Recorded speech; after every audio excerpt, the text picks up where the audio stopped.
Hello there everyone, welcome back to Press for Truth TV. Today is Monday, August 6, 2012, and I have got a lot of stuff going on with me today.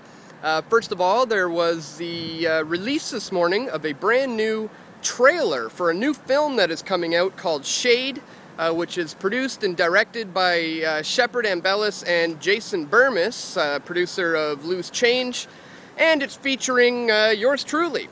These guys interviewed me for this film, it was probably about 7 or 8 months ago now, maybe. So they've been working on it for a while, and then they spoke with me once again down in Chantilly while I was at Bilderberg, interviewed me again for the film.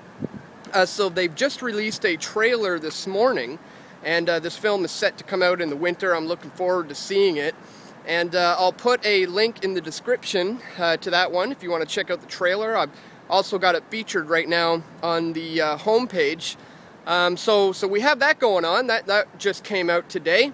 And if you want to share the trailer, spread it around on your Facebook and Twitter, I'm sure those guys would certainly appreciate the help as far as contributing to some promotion for the film.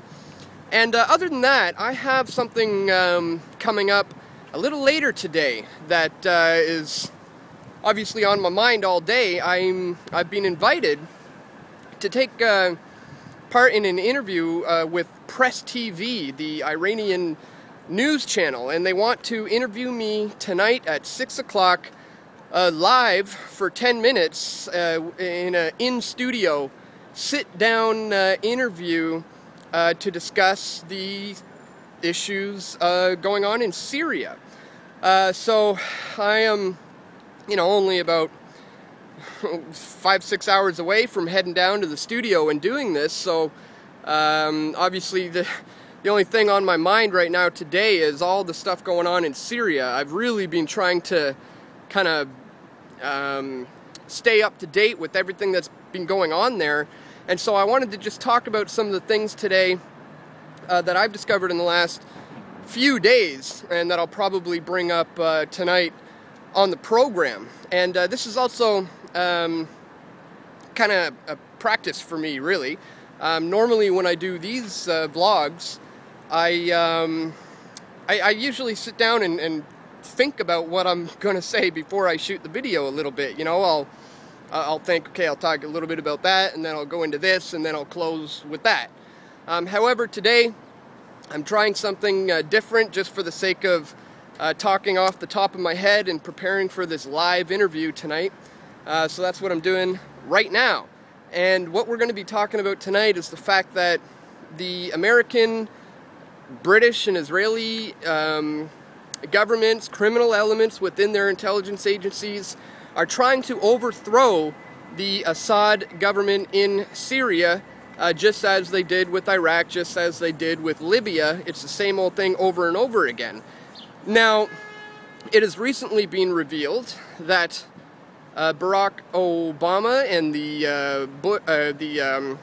the American government's administration there is supporting Al-Qaeda. Now, this is something that many of us have known that they've been doing for decades. I mean, Al-Qaeda has been used as the fear trigger, the boogeyman, against Western society, against anything that they want to use Al-Qaeda for. They have been doing so for decades, since it was created by the CIA, first of all.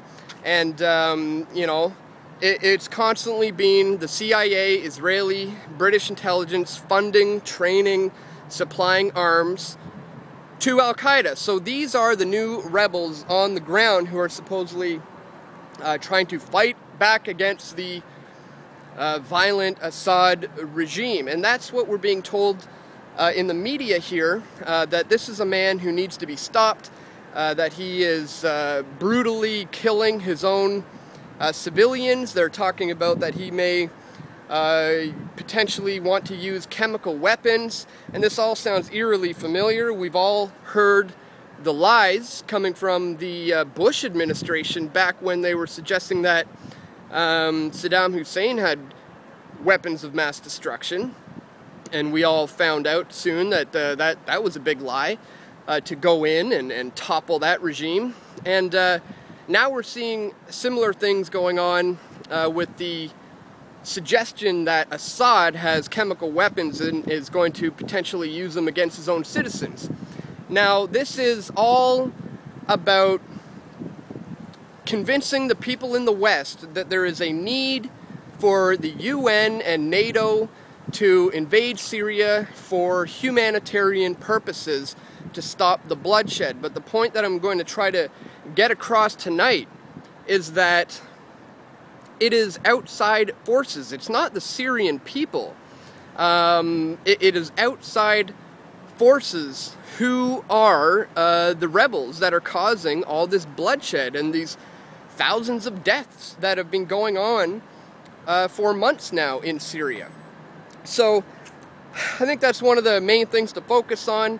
The rebels tried to take over the city of Damascus, but the Syrian army managed to fight them off for the most part, so a large part of the focus has moved on to the city of Aleppo, which is a more densely populated, largest city in Syria, and the rebels are attempting to gain a stronghold of Aleppo, because if they can do that, that could signal the end of the Assad regime. And I'm not in any way saying that Assad is some shining beacon of light, not by any means. Every government has their problems. The man is a dictator.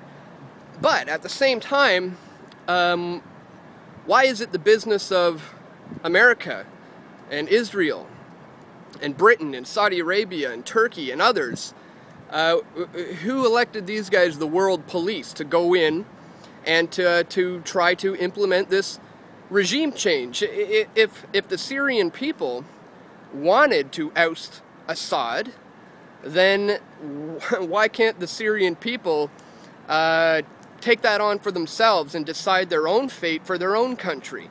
So the bottom line is we are being manipulated here in the West in an attempt to use propaganda through the media, the global elite's propaganda wing known as the mainstream media, to convince us that he has to be stopped.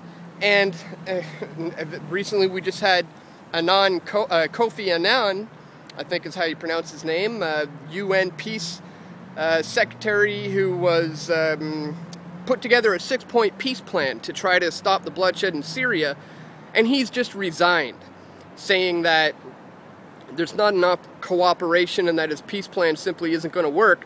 And I think this is going to contribute to people believing that a peaceful end to this conflict is not likely, and that we may have to start considering military intervention.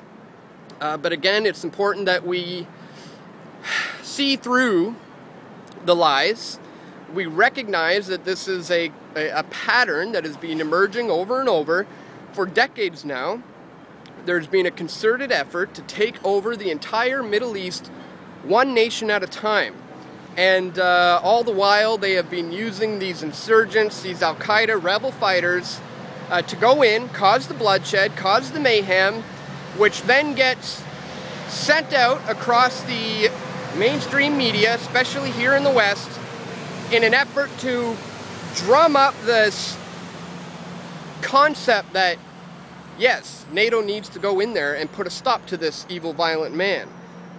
When the bottom line is, it's all a big setup. It's all being orchestrated from these criminal elements within the intelligence communities that are indeed arming, funding, training Al-Qaeda, and are the ones who are responsible for all this bloodshed. So I hope that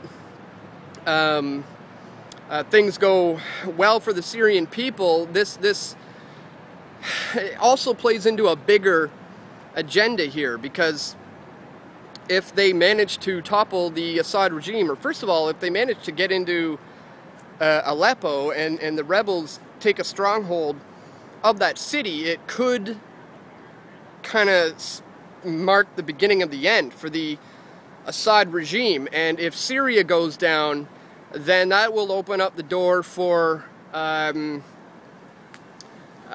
infiltration or complete takeover of Hezbollah, which is necessary for an all-out invasion of Iran. So I think the global elite have had a vested interest in invading Iran, but they can't do that just yet. First, they're going to need to destabilize the region in Syria, because we know Syria is allied with Iran. And right now, let's not forget, Russia and China have sided with Syria. Possibly is the only reason why America hasn't just launched a full-out invasion just yet at this point, which explains why they're going to the lengths of creating all this propaganda and this media spin to drum up the war drums and to try to get the people behind this idea that there's a need for military intervention. So anyways, guys, I just wanted to share some of my thoughts with you on that today. I appreciate you allowing me to get some of these things off my mind. I don't know what they're going to ask me about tonight, so I hope the interview goes well. Again, it's an in-studio, sit-down, 10-minute live interview with Press TV. So if you want to tune in live, I'm going to get home now, try to upload this video before I have to head out to the studio, and hopefully I get this uploaded in time. But either way, I will have a link to the interview very soon, which I will share with you guys either tonight or tomorrow. So anyways, guys, that is all. I've been slightly nervous to do this interview, but you know what? It's of the utmost importance to help the Syrian people and to counter this propaganda campaign that is potentially going to lead to huge amounts of losses of life and an entire regime being toppled and yet another Middle Eastern nation being taken over by the global elite. So I decided, you know what?